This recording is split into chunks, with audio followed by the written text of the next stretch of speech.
Desde la capital de la uva y la cebada de la región cuyana, en los estudios audiovisuales y desarrolladores Paravanos Productora, llega a sus emisoras, computadoras y celulares el programa de entrevistas que revolucionó a los sitios de podcast y a las redes sociales. Entrevistas epistemológicas. Un show con risas y lágrimas, historias de vida y conocimientos interdisciplinarios orientados al desarrollo del conocimiento científico. Con el conductor del siglo, el histriónico e improvisado Gabriel Paravano, el epistemólogo ebrio.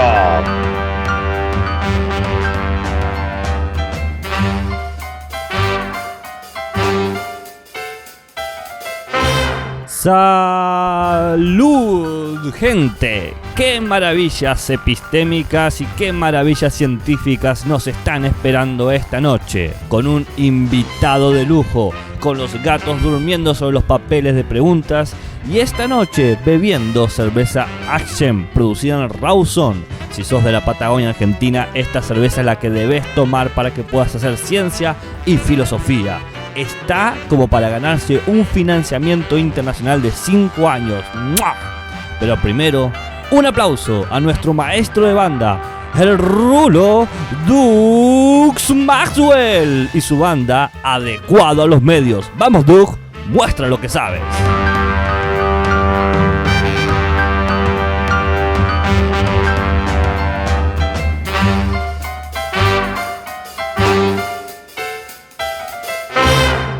Bienvenidos a este serial de entrevistas que yo, Gabriel Paravano, el epistemólogo ebrio, les trae con un micrófono en una mano, la cerveza en otra. Hay muchas chances de que las preguntas no nos lleven a ningún lado. Antes de presentar al invitado de la noche, permítanme explicarles de qué va todo esto.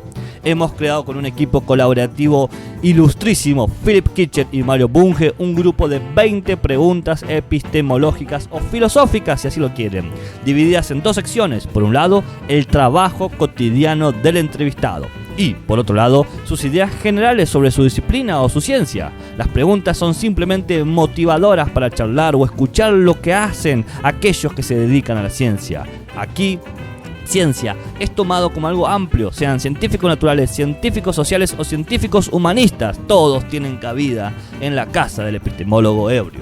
Los entrevistados son libres de contestar las preguntas que quieran. Por ello, algunos respondieron todo, otros un 50% y otros nos colgaron el teléfono en nuestras narices y hasta nos bloquearon en las redes sociales. No hay problema, los filósofos estamos acostumbrados a los malos tragos. Salud, action por ello.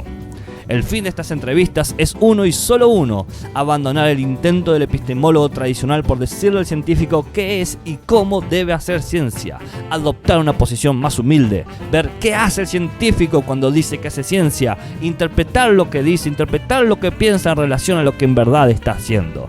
Como verán, esto seguramente nos traerá varias sorpresas, desde contradicciones e incoherencias hasta astucias y perspicacias. Así, sin más, comencemos con las entrevistas epistemológicas. Vamos, Doug Bowell, trae tu banda, Adecuado a los Medios, y danos la cortina de inicio. ¡Brío! ¡Brío!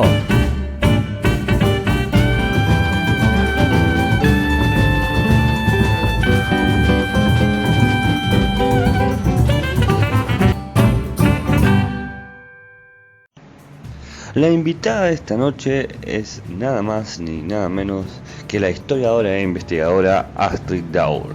Ella se dedica a hacer una interesante investigación sobre el tratamiento de la salud y la enfermedad desde la medicina popular en el patrimonio médico argentino. Un estudio de la farmacopedia, ¿cómo es? Farmacopedia, pediatría. La farmacopedia, ahí está. La farmacopedia en la medicina popular desde el siglo XVIII para adelante. Lo interesante es que como historiadora nos presenta unas preguntas bastante reveladoras sobre las prácticas de construcción de conocimiento, como puede ser la definición de la saludable, de la enfermedad y sus tratamientos. Se pregunta sobre cómo desde el pasado nos pueden llegar inquietudes y cómo podemos recuperar esas inquietudes de una manera que sea fiel a eso, cómo mantener el significado original, por ejemplo, lo que es curandero, cómo reconocer la importancia de la voz del pasado, porque toda la información que tenemos actualmente sobre estas medicinas populares que han trabajado a lo largo de la historia argentina y latinoamericana y del Caribe, siempre ha sido una historia que se escribió antes de la medicalización, es decir, antes de la institución de la medicina como saber disciplinar que define la salud / enfermedad, pero que fue registrado después de eso, es decir, los conocimientos pasados sobre la salud y la enfermedad se lo han traducido de una manera bastante agresiva a términos que dentro de una cosmovisión y una teoría que no era la propia. Entonces, ¿cómo poder evaluar eso? ¿Cómo poder estudiarlo? Es lo que nos va a traer Astrid en este encuentro.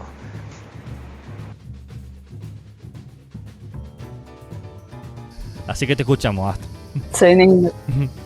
Soy una ignota desconocida. Bueno, buenas tardes, Gabriel. Gracias por la invitación. Mi nombre es Astrid Daur.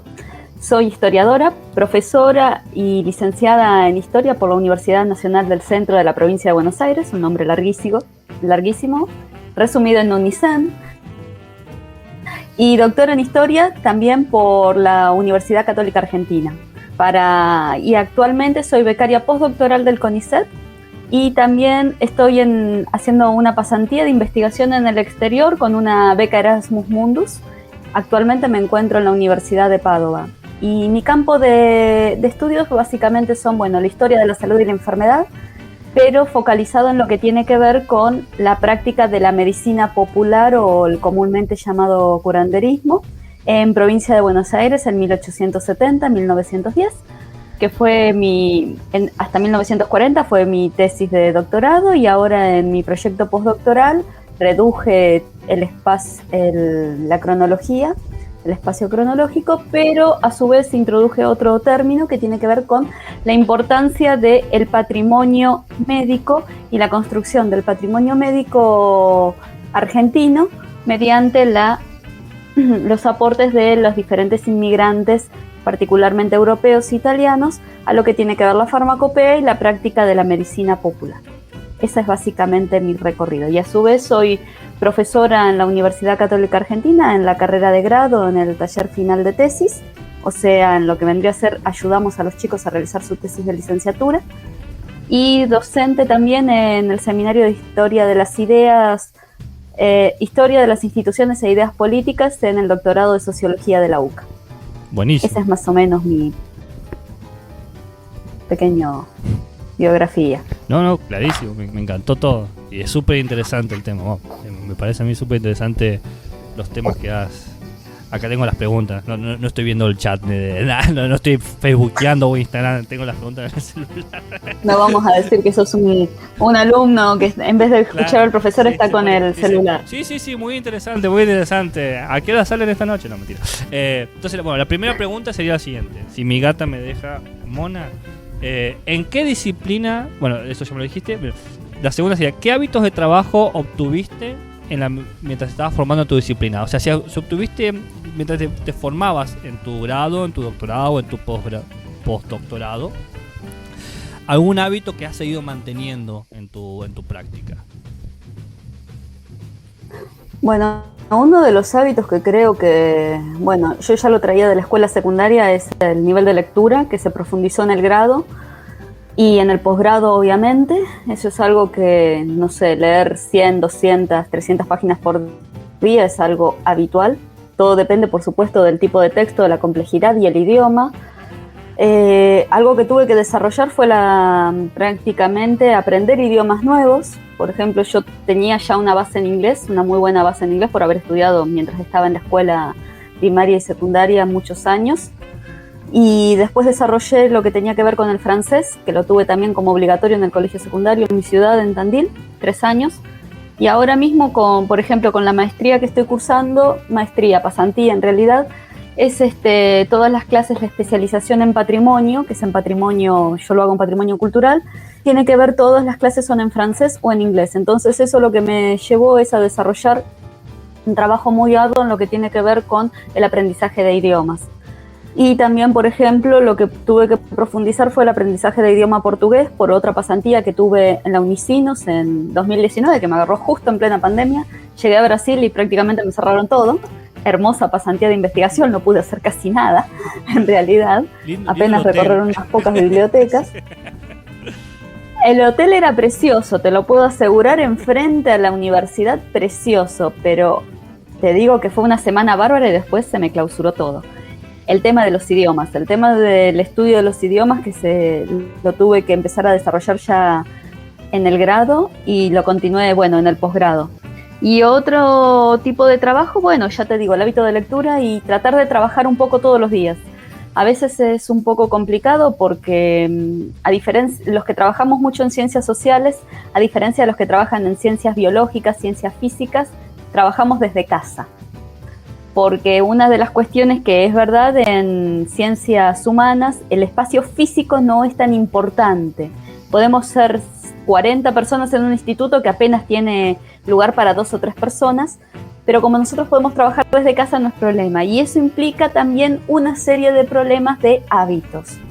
Uno cuando está en su casa siempre puede encontrar una excusa para no trabajar, o que tengo que salir a hacer algún mandado, o que tengo que limpiar, o que tengo que cocinar, particularmente las mujeres, ese es otro tema, que se puede discutir más largamente, la división de roles y demás, independientemente de que una se viva sola o no. Pero siempre trabajar desde la casa implica un desafío de organización mayor. Creo que muchos lo han padecido mucho más hoy en día con el tema de la pandemia, de cómo dividir los roles entre el trabajo, pero también la vida cotidiana y el trabajo dentro de la casa, que no es solamente el trabajo académico o el trabajo de enseñanza, sino también el trabajo doméstico. Y eso es una de las cosas que yo desde el grado intenté imponerme, por lo menos tratar de 4 o 5 horas en el grado y ya en el posgrado, como es pago con beca, tener las 8 horas de trabajo, por lo menos 4 a la mañana, 4 a la tarde. Yo particularmente trabajo mejor o a la mañana a partir de las 10 hasta la 1, y si no después de las 4 de la tarde hasta las 8 o 9 de la noche, y mi cerebro se apaga. Es algo que todos tenemos hábitos de trabajo completamente distintos. Tengo compañeros que pueden trabajar hasta las 2 de la mañana y yo a las 2 de la mañana no sé ni cómo me llamo en realidad. Pero ese es un hábito, sí. El cerebro se apaga a las 9, 9 y media y dice basta. Lo que no implica es que muchas veces uno, por una cuestión de tiempos, no tiene que forzarse a trabajar más horas para llegar con las fechas límites necesarias en realidad. Ese es otro tema. Claro. El tema de cómo organizarnos nosotros laboralmente. Sí, coincido en eso de que... Y después algún otro... Sí. No, habla vos. Sí, Gabriel. No, ese es el tema, básicamente, y otra de las cosas era que como yo siempre viví en el interior de la provincia, y la mayoría de mi documentación está en Buenos Aires, o en otros lugares donde no es mi ciudad, en Tandil, me hice el hábito que cada vez que tenía que viajar por una reunión de investigación, o algo por el estilo, quedarme 2 o 3 días para hacer archivo.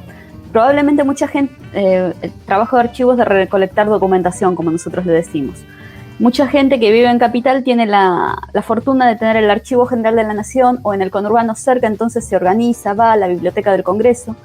Los que vivimos en el interior del país y trabajamos con documentación que no está en nuestra ciudad, cuando hacemos un viaje ya sea por trabajo, por reuniones o lo que sea, sí o sí siempre reservamos 2 o 3 días para sumergirnos en los archivos. Y esos 2 o 3 días son pasar 10 o 12 horas buscando y recolectando información, que después obviamente tenemos que clasificar, releer, buscar y demás. Pero eso es un hábito que yo tomé. Cuando me meto en el archivo, me meto, ya te digo, por una cuestión de accesibilidad, me meto todo el día. Y tal vez es 2 o 3 días de trabajo intenso, aunque al mes siguiente tenga que volver 2 o 3 días de trabajo intenso, hasta tanto logro reunir todo el corpus documental.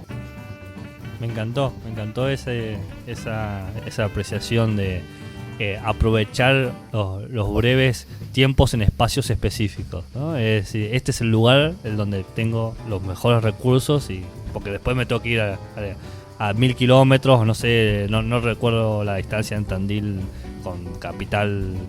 No, son 450 kilómetros, pero son 7 horas en colectivo, claro, si no tenés auto. Sí.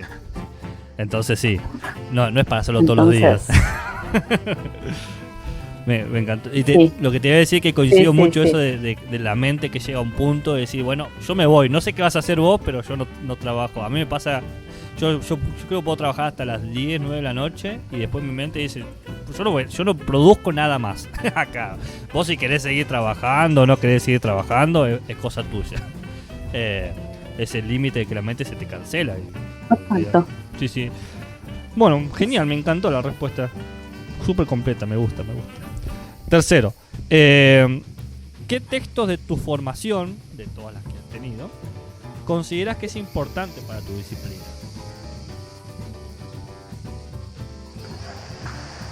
Ay, Dios, qué textos. Ay, Dios. Hay una gran cantidad. Una gran cantidad.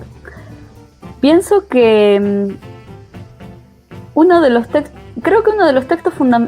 uno de los primeros textos que me dieron en el curso de ingreso es de Edward Carr, que es la historia.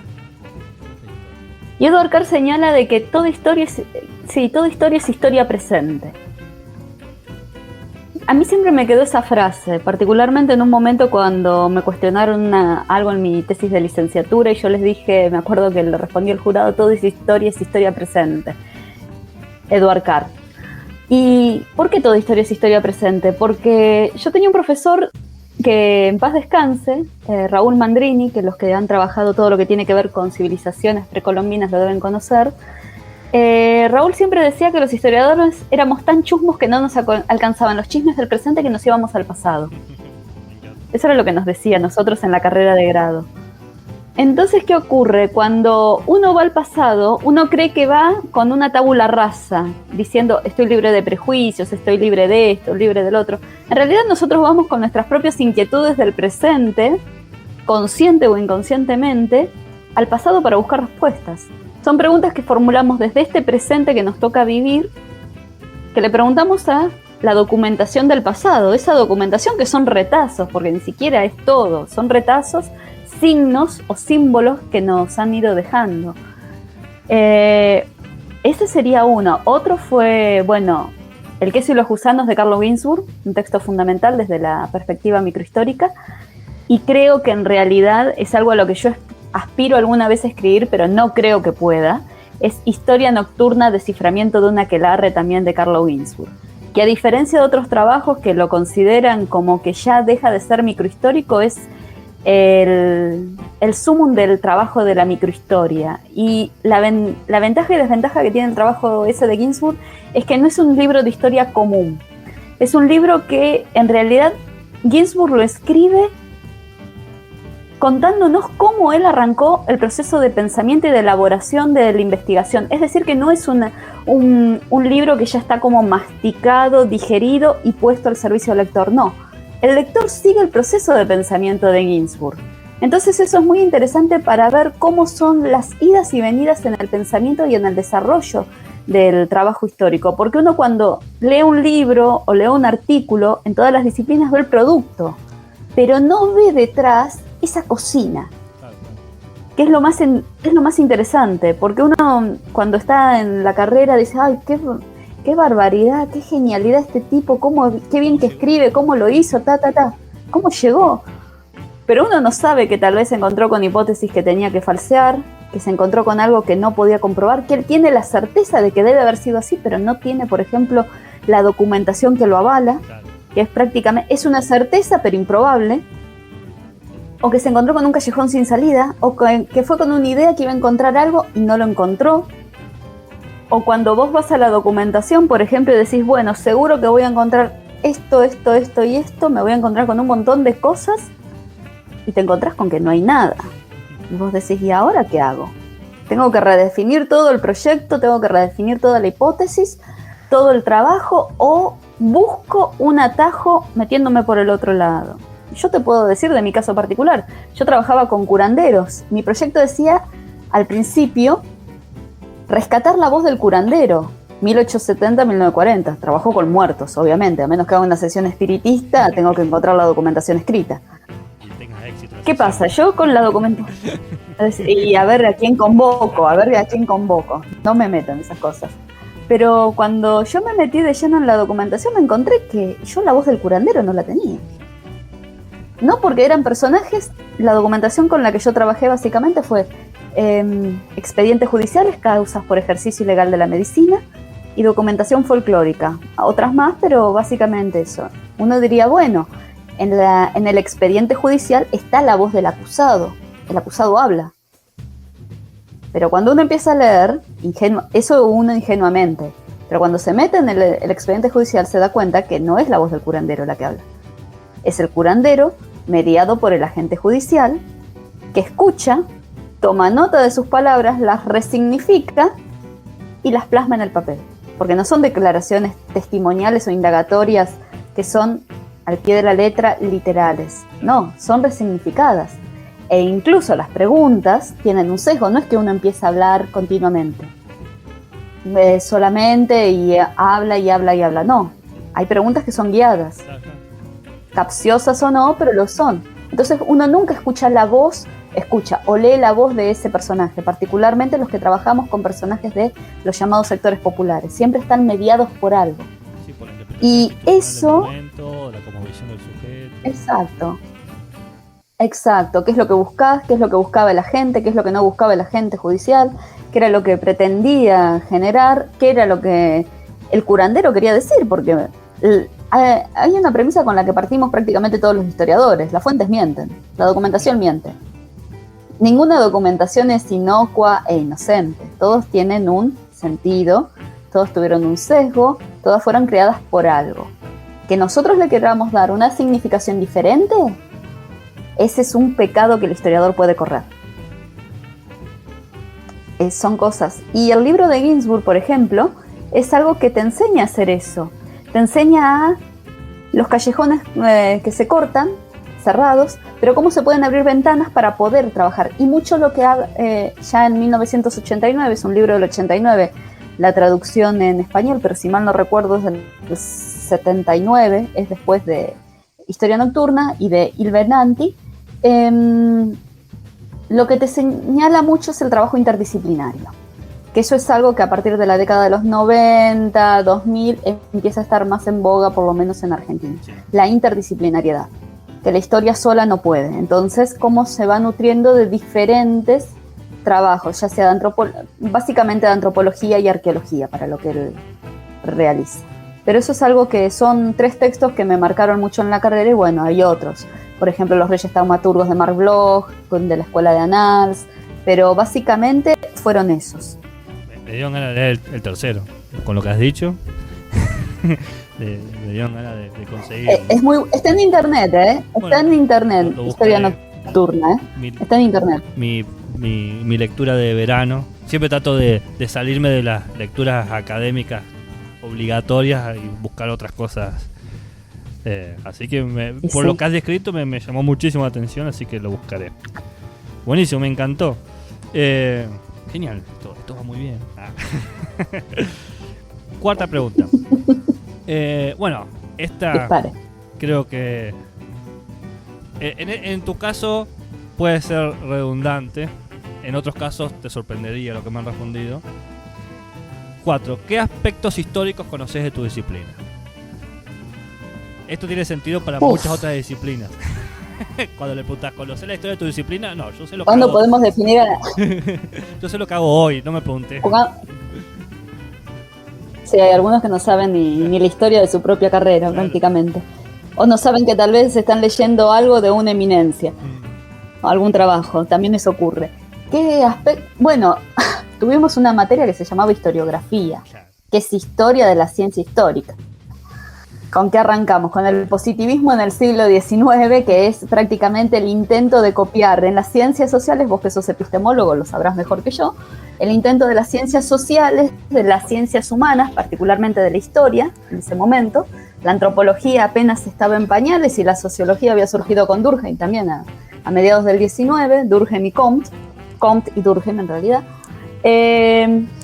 Conozco los orígenes, sí, todo lo que tiene que ver desde el positivismo, de los primeros trabajos positivistas desde el siglo XIX, por ejemplo con Ranke, con la historia de los papas y demás, hasta lo que se quiere hoy en día con la historia del posmodernismo, la historia del migajas, una vuelta, y hoy en día lo que hay es mucho debate sobre lo que tiene que ver con la historia local y la historia global. Cómo hacer historia local desde una perspectiva global y cómo se juega todo esto con el tema de la globalización, la búsqueda de nuevos paradigmas y demás, que muchas veces nos trae bastantes dolores de cabeza a los historiadores en realidad, porque estás trabajando desde una perspectiva y no están de moda ya. Claro, claro. Pero, ¿Puedo como ocurre con las temáticas, pero sí. La pregunta, adelante. para, en este caso en particular creo que lo amerita, la historia de la creación de historias de los saberes populares, en este caso lo que hablas de la medicina popular o de los curanderos. Entonces lo corremos, sí. No la historia de la historia, sino la historia de ese tipo de historias. Bueno, vos sabés que en realidad cuando yo me puse a trabajar con este tema me encontré con que no hay mucho. Ahí está. Por lo menos desde la historiografía argentina. Sí hay mucho trabajado desde la antropología, porque básicamente lo que es el curanderismo y la medicina popular era prácticamente parte de lo que es la antropología. Los primeros textos, si querés, antropológicos son de 1870. Bien. Por ejemplo, hay uno que es Supersticiones del Río de la Plata, que es de 1870, que reúne todo lo que tiene que ver con diferentes tradiciones, ya sean criollas, algunas europeas, podríamos decir que en realidad lo que es un sincretismo religioso entre la tradición española y la tradición indígena y algunas tradiciones, africanas. Bien. Supersticiones del Río de la Plata, de Daniel Granada, un uruguayo. Pero básicamente ha sido un tema trabajado por la antropología y la antropología médica. Cuando yo me metí en el tema, quien en su momento fue mi primera codirectora de tesis, María Silvia de Ilicia, había escrito su tesis de doctorado sobre lo que yo quería escribir en realidad. Cuando encontré el libro me quería matar. Claro. Hizo lo que yo quería hacer. Entonces le busqué la vuelta. Me puse a buscar y prácticamente, ¿qué ocurre? En el campo de la historia argentina, particularmente lo que se llama la historia de la salud y la enfermedad, que arranca en la década de los 80, fines de los 80, principios de los 90, que tiene una razón de ser. Estamos justo en la época de la crisis de las obras sociales, las privatizaciones y demás, y varios historiadores lo que buscan es dar respuestas a cómo se desarrolló el sistema médico en Argentina. Entre ellos Diego Armus, uno de los, si se quiere, fundadores. Se me fue el nombre de esta mujer, por favor, Susana. Me van a matar porque encima murió hace unos pocos años, es una eminencia. No importa. Ya va a salir. Me van a matar. Va a salir. Ya va a salir, ya va a venir. Va a salir el de Susana Belmartino, Susana Belmartino. Ahí está, ahí llegó. El colesterol todavía está bien regulado. Empiezan a trabajar todas estas temáticas. ¿Y qué es lo que llegan en la década de los 90 y 2000? Al tema de la medicalización. ¿Cómo definimos la medicalización? Que es el proceso por el cual la medicina empieza a formar parte de la vida cotidiana de la población. ¿Cómo se empieza a meter? ¿Cómo los médicos empiezan a conformar y ganar su autoridad? Que eso arranca en Argentina, básicamente entre 1850, pero en realidad más fuerte en 1870 en adelante. Claro, todos los trabajos se concentraron en eso, en ver cómo se dio la medicalización. Cómo los médicos empezaron a ganar su lugar. Pero la pregunta es, ¿pero qué había antes? Estaban los curanderos, que eran los enemigos. El gran discurso de los médicos era: estos son nuestros enemigos, no sé qué, hacen cualquier cosa, enferman a la gente, bla, bla, bla, bla. Bueno, nos quedamos con eso. Exactamente, son unos charlatanes, lo único que hacen es engañar a los incrédulos, esto, que lo otro. Pero la pregunta es, hasta ese momento, está bien, ahí los tenemos, ¿qué son los actores secundarios del proceso de medicalización? ¿Desaparecen porque llegan los médicos o no? Entonces yo me empecé a meter en ese mundo. Primero pensé en la región pampeana, ingenua de mí, Santa Fe, Córdoba, Buenos Aires, Capital Federal, parte de La Pampa. Después dije, esto es inabarcable, por lo menos para una tesis de doctorado. Particularmente en mi caso por la dispersión documental, porque yo recorrí varios archivos para recolectar un poquito de cada cosa. Y entonces lo acoté a provincia de Buenos Aires. Y me encontré con que no había casi trabajo. Se centran en cómo los médicos desarrollan su actividad, pero no qué pasa con esta gente que siguió trabajando y siguió desarrollando su actividad en paralelo. Claro. Redefiniéndose, readecuándose, siguió haciéndolo. Buenísimo. Entonces sí. ¿Ves? Sacamos algo interesante de una pregunta que había sido redundante para un historiador. Es que los historiadores tenemos la capacidad de hablar y hablar y hablar y hablar. Y a mí que me encanta hablar. Bueno, sí, llegamos al lugar indicado porque a mí me encanta todo esto, así que...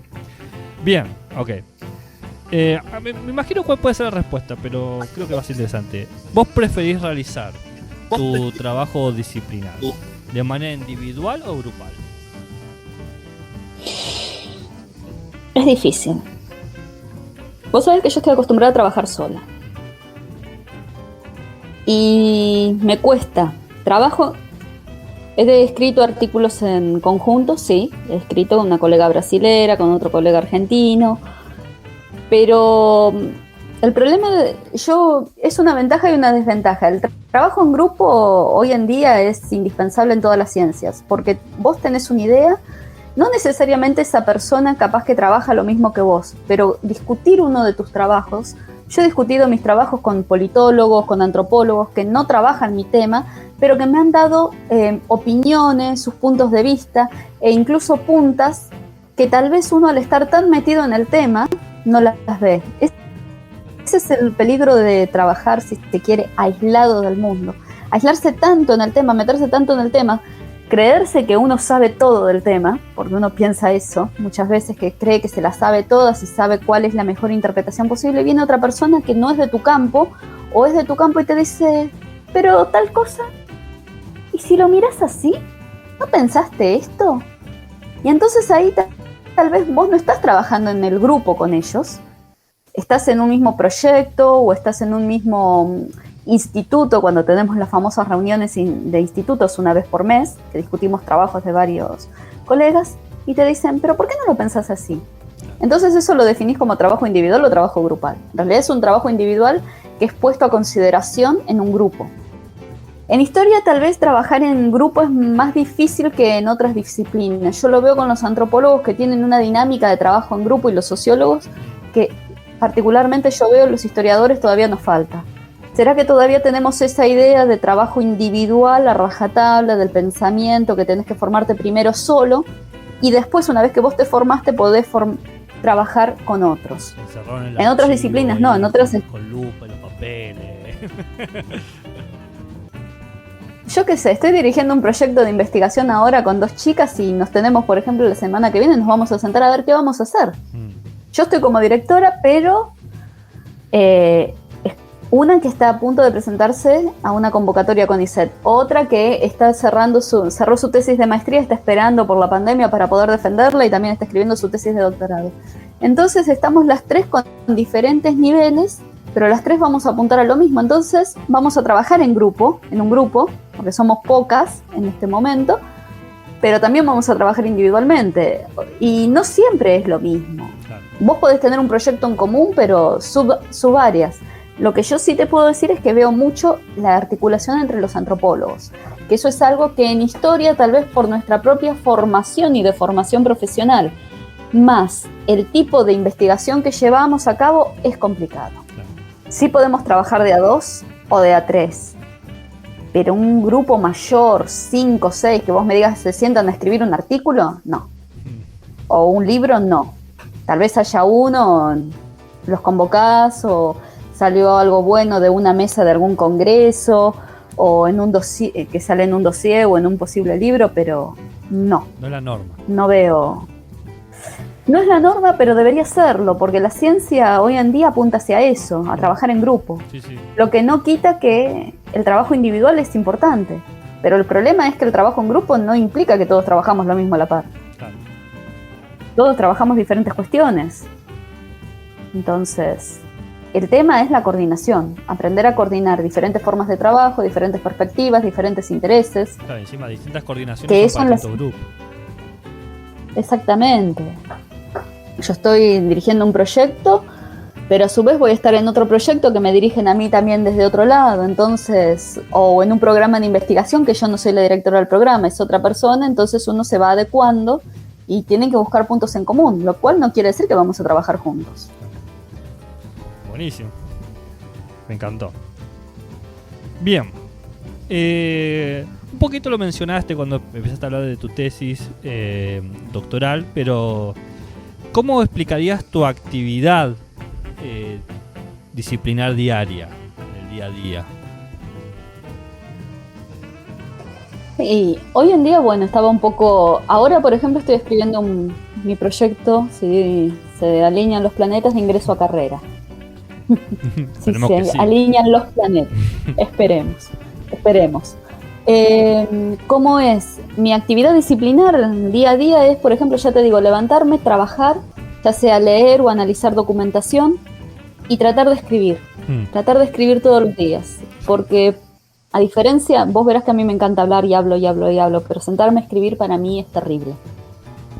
Si yo pudiera dictarle toda la computadora, hay programas, ya lo sé, pero no me llevo bien con la tecnología. Si yo pudiera dictar o solamente hablar... No, si yo solamente pudiese hablar, sería la mujer más feliz del mundo en mi disciplina. Te lo puedo asegurar. Para mí escribir es muy tortuoso.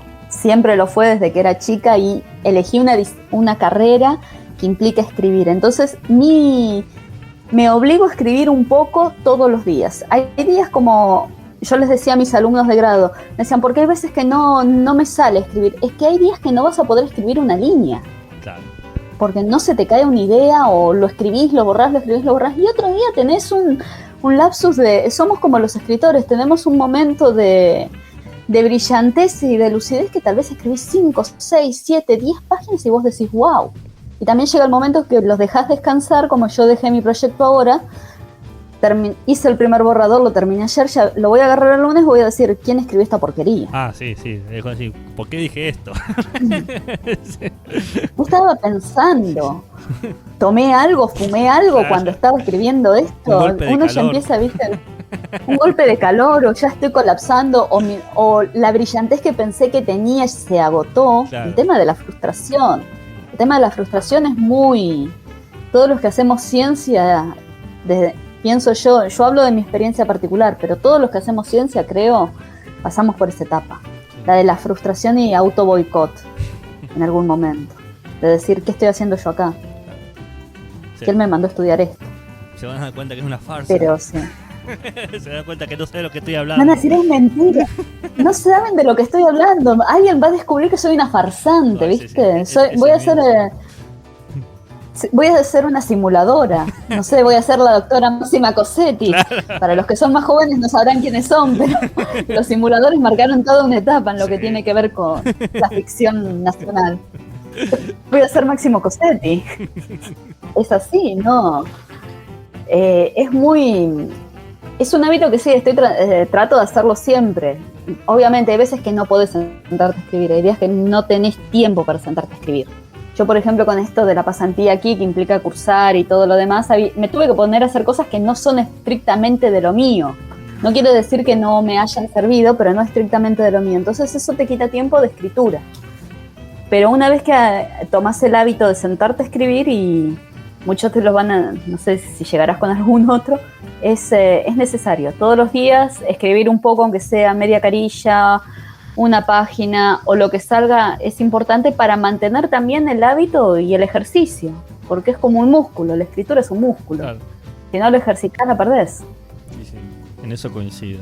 La necesidad de escribir todos los días, aunque después sea una basura, de toda esa basura sacás 2 líneas que son, esta frase es contundente o representativa. Sí, exactamente.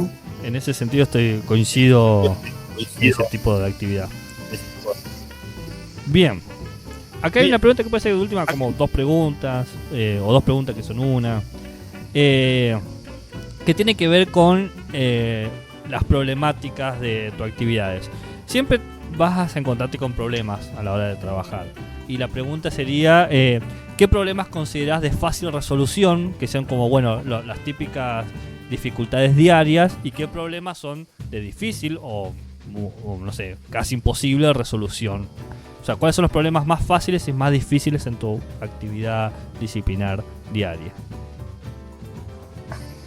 Yo pienso, bueno, pensándolo desde uno de los más fáciles, pero a su vez se convierte en uno de los más difíciles, muchas veces es el acceso a la documentación.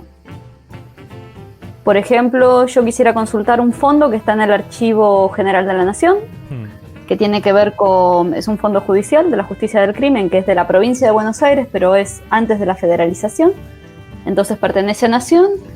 No se puede consultar porque esa sala fue inundada, entonces no está libre, no es accesible para consulta. Ese es algo que podría ser fácilmente solucionable. No sé cómo estará la documentación, obviamente. El estado pero a físico, su vez decís. es muy difícil. El estado físico, sí. Hay que ver si no se perdió. Si directamente no se perdió, que eso es algo que lamentablemente en Argentina no es como en otros países. La preservación de la documentación y el tema de los archivos es todo un tema. Todo un tema. Pasamos desde el robo hasta la destrucción adrede o no adrede por ignorancia. Personal que no está capacitado al frente de ciertos archivos, que no saben, no tienen la culpa, pero no están capacitados porque no son archivistas, ni tampoco historiadores. También lo que tiene que ver con negligencia. Claro. O, por ejemplo, lo que tiene que ver el acceso a archivos privados. El archivo privado, yo trabajo básicamente con archivos públicos, pero aquellas personas que trabajan con archivos privados dependen de lo que tiene que ver la buena voluntad del dueño del archivo, ya sea una empresa o un particular. Claro.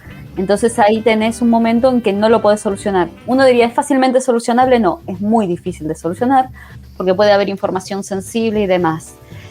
¿Y qué otra? Eso sería, ¿cómo podríamos decir? Fácil y difícil. Y algo que es difícil, y bueno, algo que creo que coincidirán todos los que trabajamos en ciencias sociales, es el tema del financiamiento. No solamente en sociales, sino en naturales, que lamentablemente yo soy una de las afortunadas que tiene una beca postdoctoral y me pude venir a Europa. Estoy en Europa con un Erasmus, pero no todos los que hacen ciencia lo pueden hacer en las mejores condiciones, inclusive si tienen financiamiento. Claro. Eso es algo que en Argentina es un debate que nos merecemos en serio. Bien. Lo del tema de la ciencia. A ver, dame un segundo que le tengo que dar un remedio a mi gato, tengo que dar una pastilla. Un segundo. Anda. Dale, sí. Hola, perdón. Mi gato está con una gripe y le he dado las pastillas bien. Y ahora aprendió a escupirlas. Le di a otras dos y sin ningún problema. Y ahora... Tenés que metérselas prácticamente.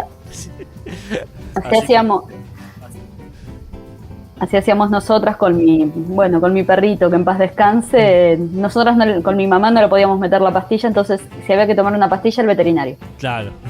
Pero a uno de los veterinarios se las escupía, al otro no. Son mañas. Son mañas. Igual, las otras dos que le di, todo bien. Esta, como que se dio cuenta de lo que venía. Porque la otra vez fue 2 segundos. Así que pido disculpas, pero pase la hora del medicamento, no la puedo mover.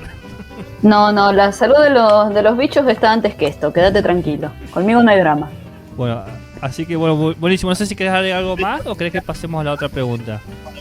No, creo que con eso está más o menos. Ese es uno de los grandes desafíos, el tema del financiamiento. Claro. Que ya no depende de uno. Sí. Uno puede hasta presentarlo de la mejor manera, una propuesta, y aún así te dicen está todo bien, pero... Pensar qué lugar jugamos las ciencias sociales y humanas frente al resto de las ciencias. También. ¿Cuál es la prioridad? Sí. En lo que tiene que ver con políticas públicas. Totalmente. No somos prioridad. No, pero después viene una pandemia y dicen, necesitamos pensar ciertas cosas. Lo siento. Ahora no. Es lo que pasa, ¿viste? Las crisis, pero esos hay que ver si son perdurables o no en el tiempo. La historia está llena de eso. Es movimientos pendulares. Nos vamos de un extremo al otro para volver al medio. Sí. Buenísimo. Bueno, mira, si así fuera, si vos lo considerás así, ¿qué elementos no disciplinares influyen en tu trabajo cotidiano? Esto a veces lo he ejemplificado a otras personas con cuestiones que van desde lo económico, lo religioso, lo psicológico. Hay gente que por su religión hay cosas que no hace, no se permite hacer, entonces que consideran que no son disciplinares pero influyen en su práctica. Entonces, si vos considerás, si así fuera, ¿qué elementos no disciplinares influyen en tu práctica cotidiana? Mira, no disciplinar es lo que tiene que ver con la cuestión emocional y la familia. La familia, los amigos, las preocupaciones. A diferencia de muchos trabajos, los que trabajamos con la cabeza, tenemos muchas veces que aprender a disociar lo que tiene que ver con nuestro estado mental, emocional, de lo que para poder concentrarnos. No es un trabajo mecánico en el que podés hacerlo sin pensar. Yo cuando me he sentido afectada ha sido más que nada por, bueno, lo económico. Afortunadamente yo he tenido la suerte de pasar de beca CONICET, tener una beca también de investigación de mi universidad, ahora la postdoctoral, la Erasmus. He tenido, no voy a decir que la he pasado de rosas, porque yo he tenido mis traspiés en mi carrera, los he tenido, pero no ha sido algo que me haya dificultado en realidad. Sé que hay mucha gente que sí, porque yo he tenido compañeras que, tengo una compañera que era brillante, es brillante, muy inteligente, pero como no le dieron el lugar en su momento y a su vez sus calificaciones no eran las aplicables para una beca, independientemente de que es una mina brillante, porque tuvo que trabajar durante su carrera, no pudo seguir investigación. La nota no es sinónimo de... No. No, porque vos podés ser un 10 y después cuando vas a bueno, pero es uno de los... Cuando vos te presentas a una beca, tu promedio es el 50%. Sí. Te dicen... Pero eso no refleja tu inteligencia, ni tu valor como investigador. Podés ser un desastre con las notas, pero tener una lucidez para trabajar en lo que tiene que ver con investigación. Pero eso es algo que el sistema científico no... El ingreso yo entiendo que hay criterios, siempre tiene que haber porque uno no sabe. Estás dando fondos públicos. Pero hay cosas que se deberían rever, tal vez. No sé cómo, no soy especialista, pero sí. Y lo que a mí me ha afectado sí ha sido la cuestión, bueno, ya te digo, familiar, emocional. Claro. Enfermedades de familiares que vos tenés que o estar en el hospital o tenés que, o no estás en el hospital, pero te dicen no te hagas problema, pero el no te hagas problema, uno no quiere decir que no se haga problema y la cabeza va y le imposibilita concentrarse. Eso es algo que a mí sí me ha afectado, la cuestión emocional, más que nada. Sí. Más que nada, pero ha tenido que ser transitorio. Si decidí trabajar de esto, tenés que aprender en un momento a disociar. Rescato eso que decís vos, la cuestión de la disociación, porque si fuese un trabajo operativo de sacar y poner una tuerca,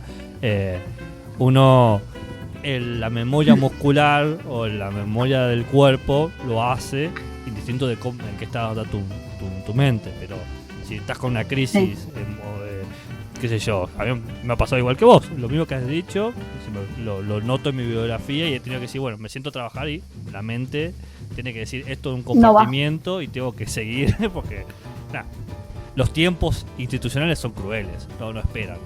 Sí. No te dice, no les interesa. Por vos, vamos un mes más. No les interesa, porque sos un número. Claro. No sos persona. En este tipo de sistemas uno no es persona, es un número. Entonces, si vos no podés, hay otro que podrá. Claro. Es así. Es así. Sí. En eso es el capitalismo en la ciencia. Sí. Mirá, vamos a decirlo así, es el capitalismo. En base a esto, creo que esto conecta acá, por eso lo meto la cuchara ahora, la siguiente pregunta que cerraría toda esta primera parte. ¿Qué consejos le darías a alguien que se quiera dedicar a tu disciplina? Digamos que viene y dice, Astrid, mira, he leído tus cosas y ahora me quiero dedicar a lo mismo. o no sé, que alguien se te acerque y te pregunta, ¿y qué consejo le darías? Si te pide consejo. Colancilla. Dora Barrancos nos dijo una vez en un seminario de doctorado, las tesis se hacen con colancilla, chicos. Mucha colancilla, mucha paciencia, mucho trabajo, saber elegir el director. Saber elegir el director. Eso, para los que se meten, ya no digo que estudien historia. Ya, porque alguien que te lee un artículo científico es porque no porque quiere, sino porque está estudiando historia.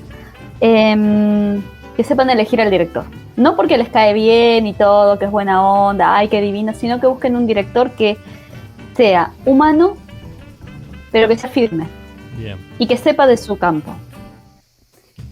Porque al fin y al cabo los directores, mal que mal, terminan convirtiéndose en soportes emocionales muchas veces. Bien. Hay personas, bueno, yo tuve dos directoras y dos codirectoras de tesis. Tuve una, después pasé a otra, en un cambio que tuve. Yo, bueno, mejoré con la segunda, pero porque con la primera yo tenía miedo. Le tenía tanto respeto, Claro. tanto respeto que tenía miedo. No era culpa de ella, era mía. Yo le tenía miedo de fallarle. Y no escribía, y me decía que no, yo no escribía. Bueno, llegamos a un acuerdo de cambiar, porque veíamos que la relación no iba, no quedamos mal, pero no iba la relación. Y con mi nueva directora ella me dijo, bueno, escribí. Pero escribí. ¿Cómo vamos a saber si vas bien si no me escribís? Y empecé a escribir. Venía todo rojo, obviamente. Venía rojo. Achado, esto es una porquería. Que no te desalientes si yo tuve 15 versiones Acabo de tener un del primer... un flashback en mi cabeza cuando dijiste eso. 15 primeras versiones del primer capítulo. Claro. 15 versiones del primer capítulo. Del cuarto y del quinto tuve 3 nada más. Mirá lo que te digo, el cuarto y el quinto. Esos los escribí mucho más fácil. Pero el primero, el segundo y el tercero, que fueron... Se dividieron, el tercero fue formar parte del segundo, bla, bla, bla. Bueno, tuve como 15 versiones. Pero tuve la suerte que tuve una directora que me leyó. Te leyó las 15. Leyó las 15. Claro. Y las destrozó a las 15. Otro consejo, búsquense un amigo, un compañero, ahorren alguien que les corrija el estilo de escritura. Porque lamentablemente creemos que sabemos escribir y no sabemos escribir.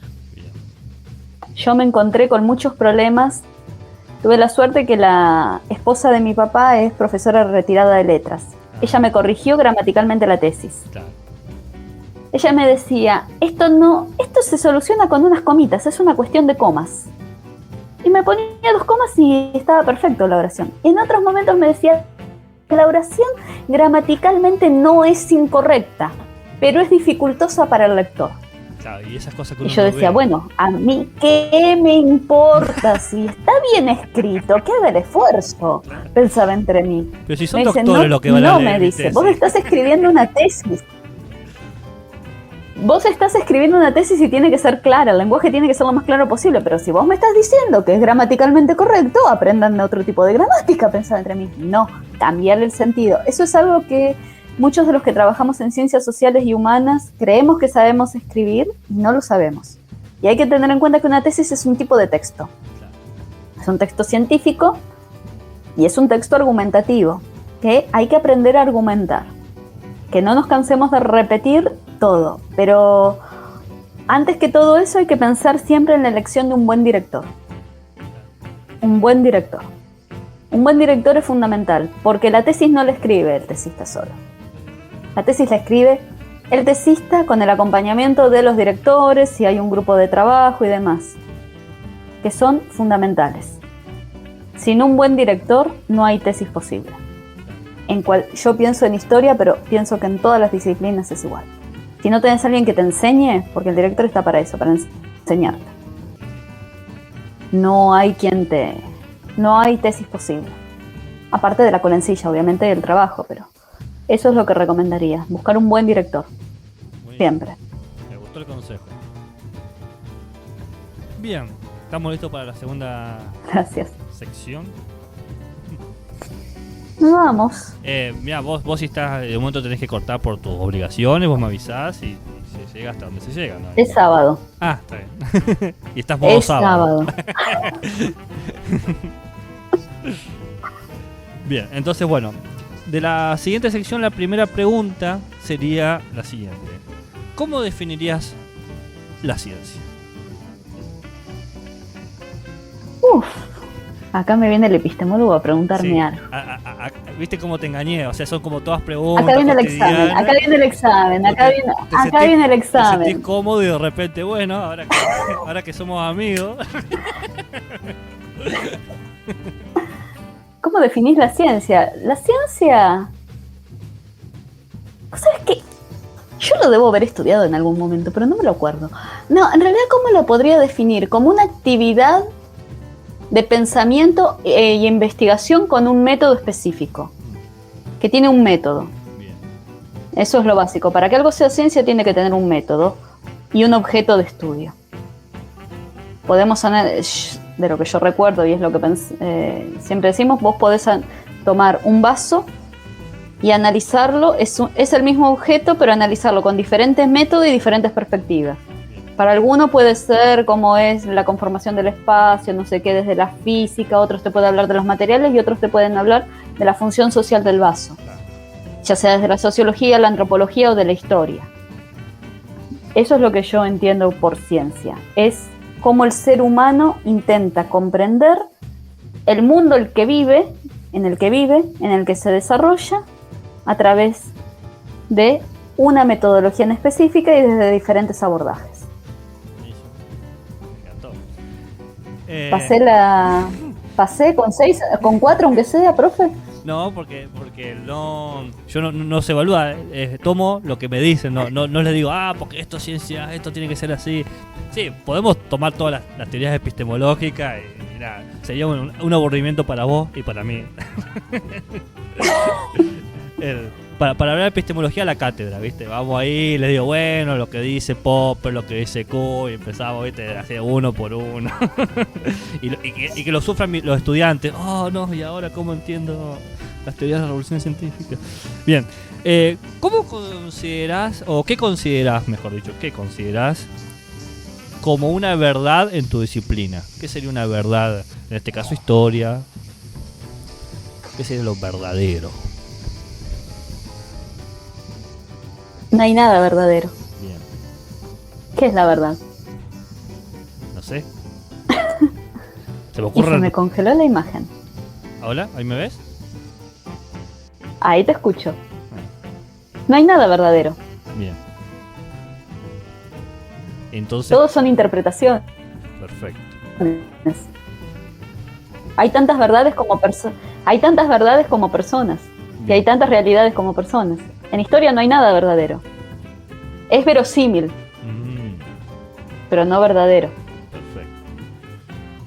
Caímos en un relativismo ahí, pero nosotros trabajamos con retazos del pasado Pero ese pasado sucedió. e interpretamos.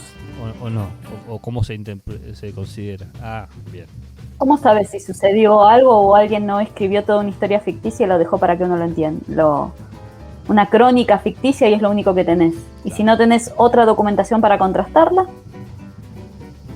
Me hiciste acordar a la. Hoy en día, por ejemplo, de acuerdo. Sí. No, iba a decir. Russell decía que el mundo se podía haber quedado hace 5 minutos con toda la historia que nosotros conocemos y nunca lo sabríamos. Exactamente. Pensalo muy sencillo. Vos tenés una documentación, o si querés, una documentación que te diga esto pasó así, así, así, así. Y vos tenés dos opciones, o creerle o no creerle. Si tenés la posibilidad de contrastarla con otra documentación, bien. O si tenés la posibilidad, como ocurre mucho con lo que tiene que ver con los que hacen análisis de la Biblia, por ejemplo, de los textos antiguos, contrastarlo con lo que tiene que ver con los restos arqueológicos. Entonces eso te da un panorama, si se quiere, de qué es más verosímil o no, o más verificable o no. Bien. Muchas veces los textos, por ejemplo, cuando vos hablas de historia antigua, no te narran lo que dicen que están, la época que están narrando, sino que te están narrando el presente. Sí. La Odisea de Homero, todo lo que tiene la Odisea de Homero, si querés, la Ilíada, la Biblia en cierta forma también, si vos lo tomás como documento histórico y no como documento religioso, Claro. no como un texto religioso. Son documentos históricos que vos los podés analizar de acuerdo a quién los escribe. Y Entonces, no hay nada verdadero. Partimos de la base de que la fuente me miente. bien. Y producís entonces como interpretaciones verosímiles, ¿te entendí bien? Exactamente, porque no conoces el pasado, vos no estuviste ahí. Claro. Vos tenés el testimonio de otra persona o de una serie de personas que cuanto más testimonios diferentes tengas, vos podés llegar a decir que esto pudo haber ocurrido. Ah. Es más verosímil. Y entonces, Pero vos no podés decir esto es verdadero. mira, esto es lo que justo, mira, esto como que conecta a la siguiente. Entonces, ¿se puede pensar que hay como un progreso en la disciplina o en las interpretaciones que se van ofreciendo la disciplina? Yo sé que la idea Es historia y que- progreso va muy problemática. Muy mal. Sí, no. Sí, Pero- si querés que hablamos de todas las discusiones con Marx y demás. Pero Pero- me interesa saber tu perspectiva. No, yo no pienso que hablemos de progreso, yo pienso que hay un sistema de retroalimentación. Bien. No hablemos de un progreso. La ciencia no se construye, tal vez en las ciencias más duras, si se quiere, o en las biológicas podemos hablar de un progreso, de un mejoramiento en técnicas o en algo. Nosotros lo que le hacemos es acumular como conocimiento y tal vez discernir o darle una nueva visión a otras cuestiones. Yo no diría que es progreso. Perfecto. No sé si decimos que un trabajo, no puedo decir que un trabajo mío es mejor que, yo qué sé, que alguien que escribió hace 10 años. Por ejemplo, el de mi codirectora, de Edilicia. El trabajo de Edilicia es buenísimo. No sé si es perfecto, es buenísimo. Bien. Mi trabajo no será igual, ni mejor ni peor, tal vez, no lo sé. Pero no es que doy un progreso, simplemente lo que hago es contribuir, es una contribución. Ayudo a conocer un poco más. Tal vez progreso no es, progreso da la idea de una línea continua, que no, esto es como una acumulación, como una pirámide si se quiere, o como una cimentación de conocimiento. Vamos cimentando cosas, Bien. no progresando, cimentando, diría yo. Bueno, me gusta esa palabra, la de cimentar. Y entonces, ¿en qué consistiría el método para generar esta cimentación? Bueno, ahí está lo que es la crítica a la documentación. Nosotros partimos de documentación. Como yo te digo, uno tiene que partir de que la documentación te miente. O no te miente, sino que tenía una cierta intencionalidad. Claro. Entonces lo que uno tiene que pensar es cuál es la intencionalidad de esos actores para desarrollar este tipo de documentación. ¿Por qué se creó el documento? ¿Para qué? ¿Qué función cumpliría? Algunas veces los documentos se piensan pensando en los que te van a leer al futuro. En una memoria institucional, por ejemplo. Claro. Otras veces es un diario personal, no se piensa, o una carta personal para que la lean a futuro. Es la producción de un momento específico. Claro. Entonces, eso lo que genera es pensarlo así. Entonces, criticarlo, qué es lo que dijo, qué es lo que no dijo, por qué lo dijo, lo puedo contrastar con otra documentación. ¿Es verosímil esto para lo que está diciendo para la época? ¿Qué es lo que sabemos de esto? ¿Podría ser? ¿No podría ser? ¿Quién lo dice? ¿Quién lo escribió? ¿En qué contexto? ¿Por qué lo diría?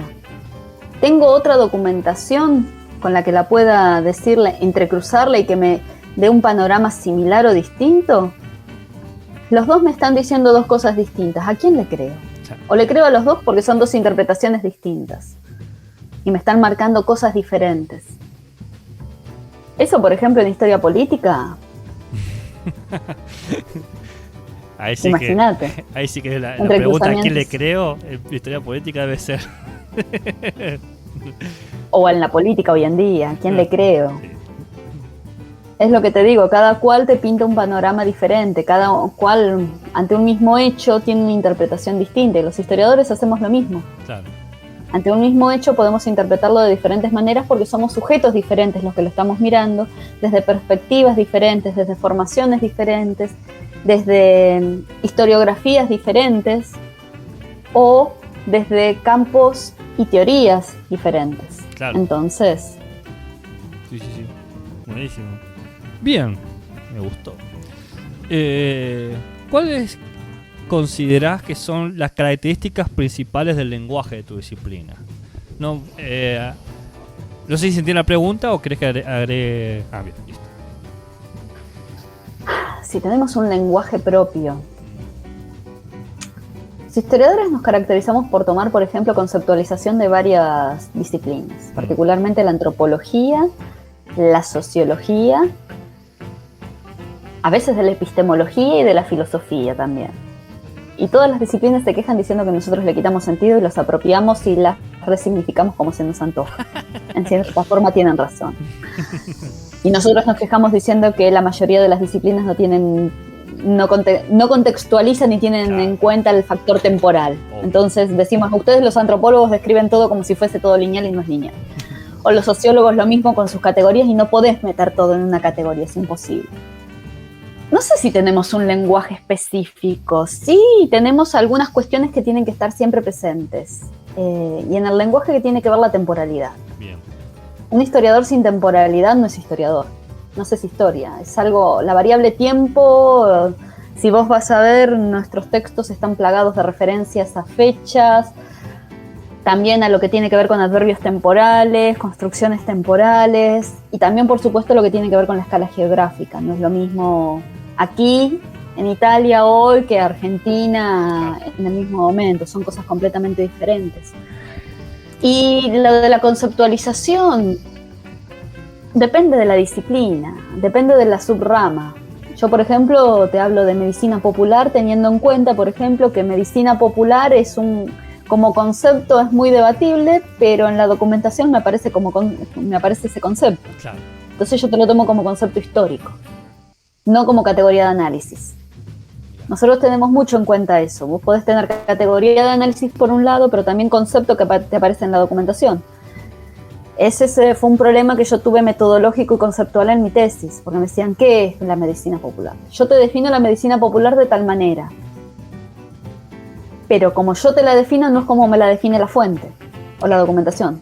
Entonces, para no generar una tensión dentro de mi misma investigación, decidí apropiarme de lo que dice el concepto tal cual aparece en la documentación.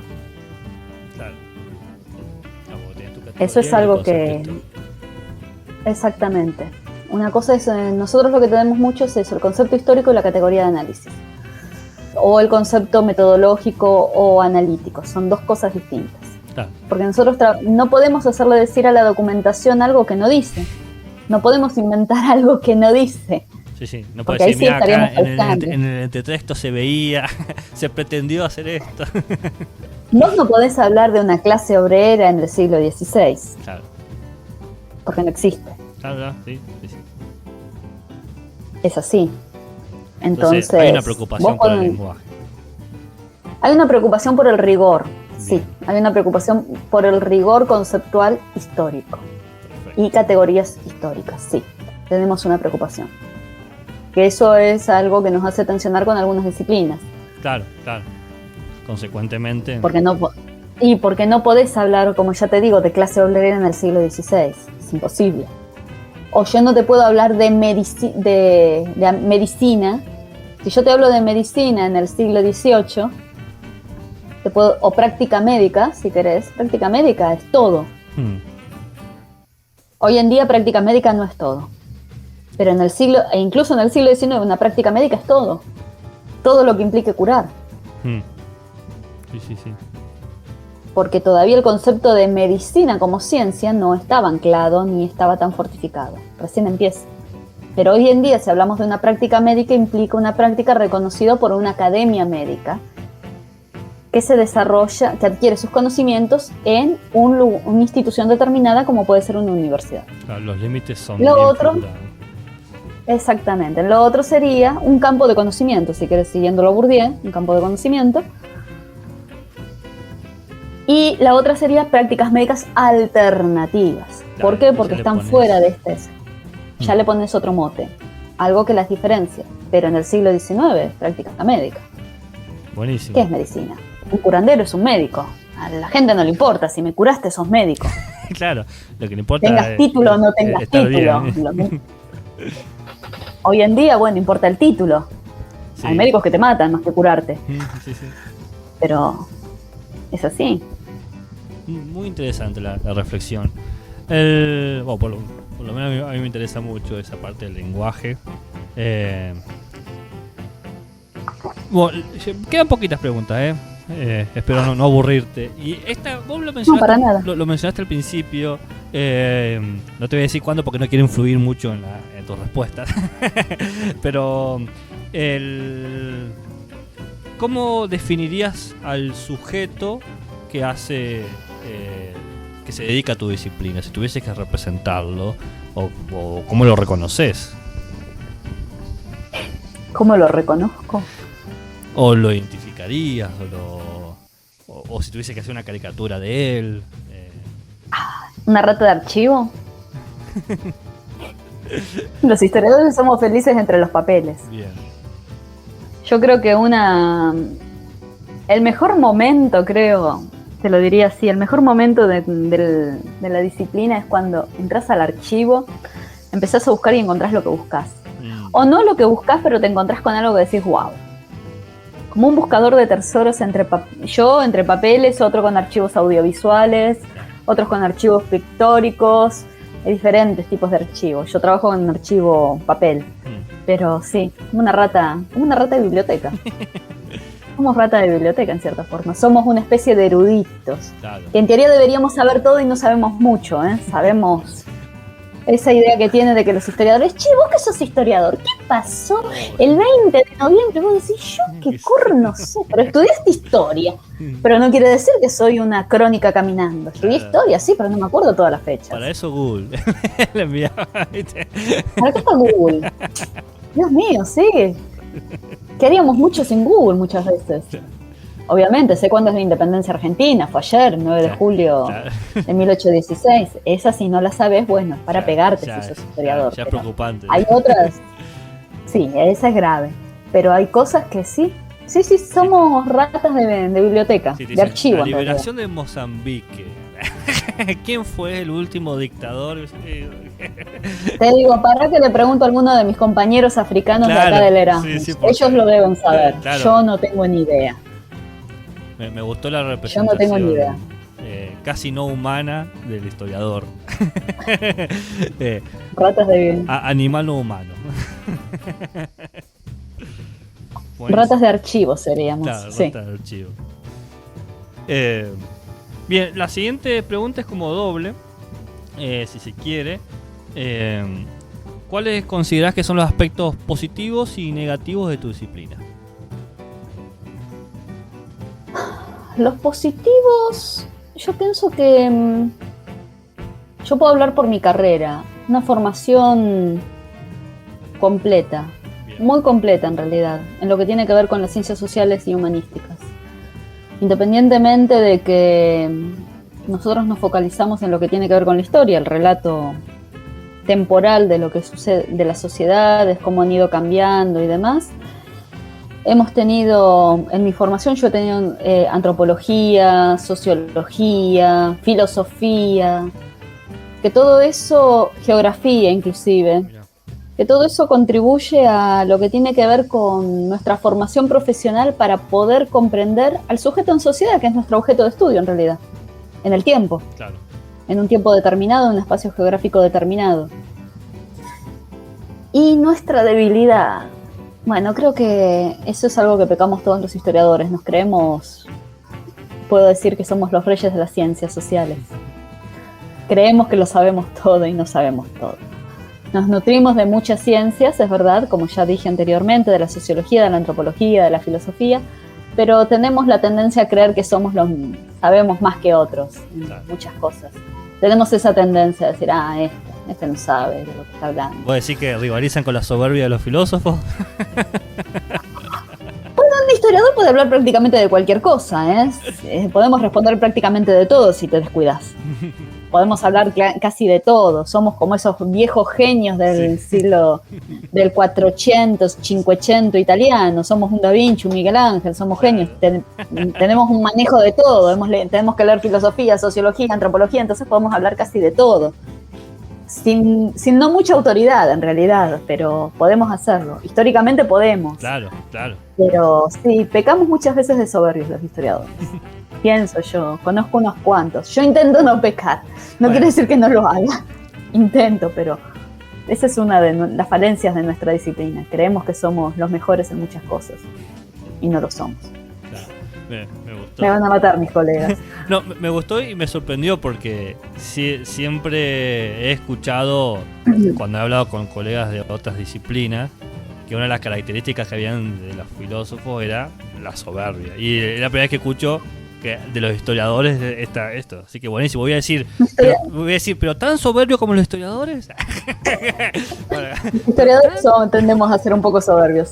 Porque conocemos la historia. Entonces decimos, esto ya pasó, esto ya no sé qué, esto ya se dio. Roma en el año tanto, y te descoloca. Bueno, no tanto como, pero hay ciertas similitudes que lo harían comparable, diríamos. Ahí empezaríamos. No podemos comparar porque son... Pero sí. Y ahí te agarraron, ahí perdiste. Y ahí perdiste, ahí perdés. Buenísimo, me encantó ese. Bien, creo que me quedan 3 preguntas. Y la última es la más importante. La mentira. 9. ¿Qué pensador, pensadora, historiador, historiadora considerás indispensable conocer para entender tu disciplina hoy en día? Ya no necesariamente ir a los clásicos, puede ser, no necesario, pero vos sí, hoy en día, o grupos de historiadores, o laboratorios, de gente que digas, hoy en día, si vos querés saber lo que está pasando, tenés que ir acá, o leer a esta persona, o enterarte de esto. Bueno, en sociales, con lo que tiene que ver mucho con la discusión del género y demás, yo la que recomiendo es a Dora Barrancos.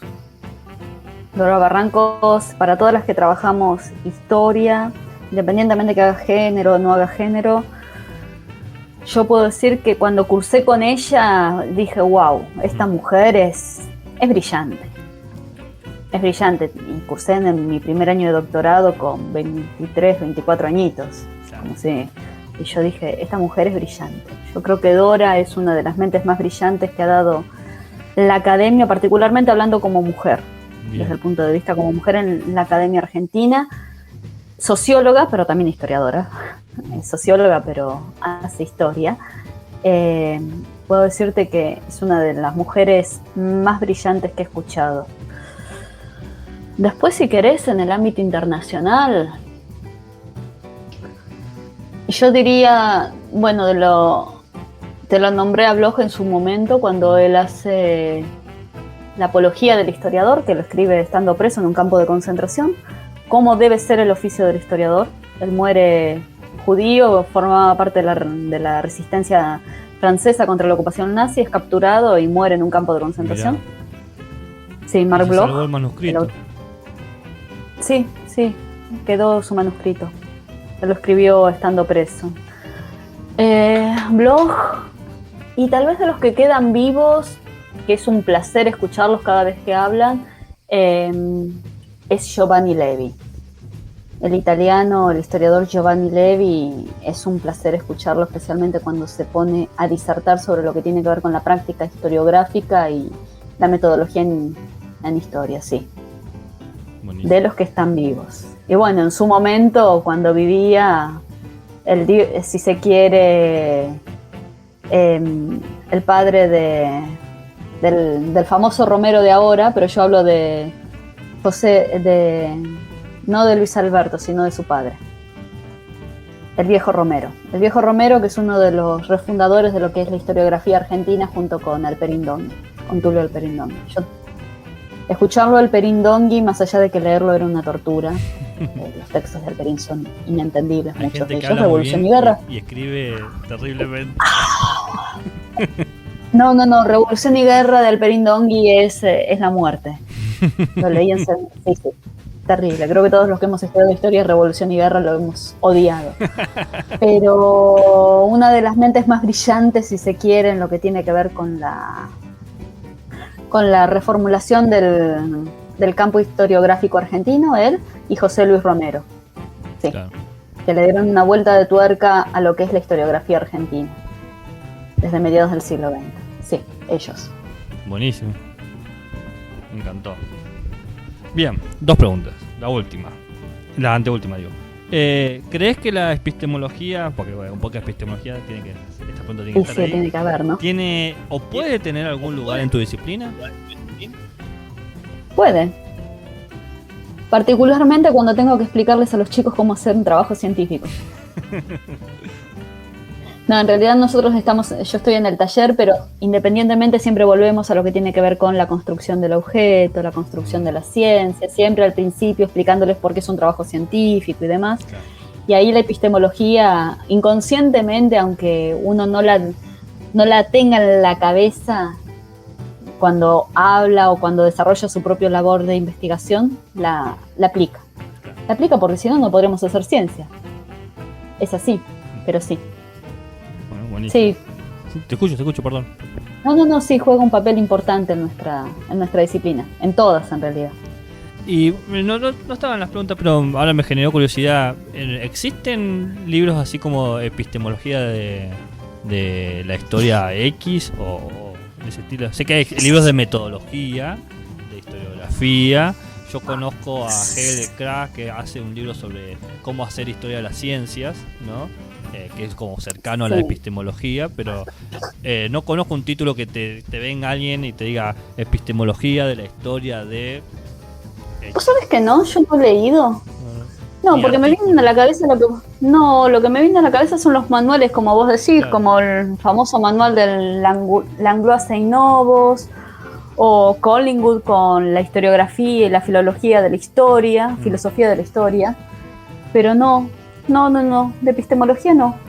La verdad que no. Dejemos a un podcast no porque, por que su tesis doctoral. ¿Qué ibas a decir? Acá hay un campo para desarrollar. No, la verdad que no, porque incluso cuando uno estudia lo que tiene que ver con epistemología, que lo estudias al principio en la carrera, no. Claro. No, la verdad que no. Sí. Yo digo, bueno, quizás como no soy historiador, no tengo registro y diga, estaba este libro, sí, el clásico X. Pero... No, vos sabés que no. Capaz que existe y no lo sé. Tendré que buscar, pero no. La verdad que no, que yo tenga conocimiento, no. Está bien. Bueno, y la última, con esta cierre no te molesto más. Si tuvieras que tomar una cerveza, ¿cuál, en qué circunstancia y por qué? O sea, ¿cómo te gustaría tomar la cerveza? Caíste con una mala persona porque no me gusta la cerveza. Bueno, un vino. Bueno, un vino sí, vamos ahí bien, ahí vamos mejorando. Yo tomo la cerveza, vos tomás el vino, A ver, ¿cómo era la pregunta? Porque me quedé con la cerveza. ¿Cuál, si tuvieses que ¿cuál tomaría? Una cerveza, ¿cuál y en qué circunstancia? Sí. A ver, me tomaría un Chardonnay, bien frío, en una terraza, por ejemplo en París, que no tuve la oportunidad cuando estuve en París el año pasado, porque nos cerraron todo. Nunca después me imaginé París así, era un callejón cerrado, la ventana hacia la nada. Imagínate, la verdad que sí, en una terraza, en un café, no tuve la oportunidad de degustar los cafés parisinos, porque llegué y me metieron adentro, así que imagínate. Me tomaría un Chardonnay en alguna terraza en París, o a ver, ¿dónde podría ser? El otro lugar sería en algún bar o restaurante en Grecia, en Atenas. A esa sí quiero ir. De vacaciones, vacaciones. Sí. Buenísimo, me encantó. Sí, eso sí me lo tomaría. De vacaciones, relajándome, mirando el panorama, mirando la Acrópolis de noche. Sí. Eso es fantástico. Eso es un poema. Bueno, yo tengo más preguntas.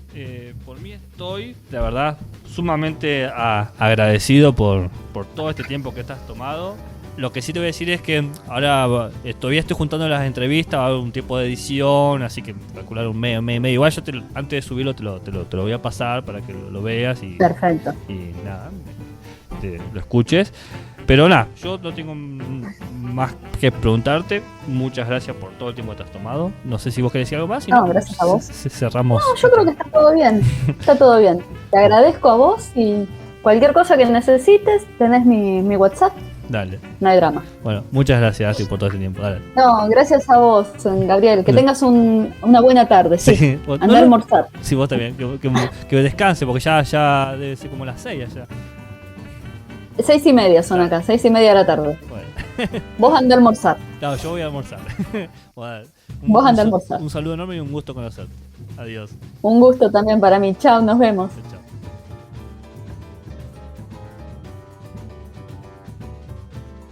Muy bien, colegas de pintas y de cervezas, la Action, nuestra cerveza patagónica que acompañó toda la jornada, ya se nos ha acabado. Y las preguntas han concluido. Tenemos algunas dudas, tenemos algunas certezas, pero ya es hora de terminar por hoy. Este fue el show. Duke Bowell, danos el brillo del final. Salud, salud y buenas ciencias.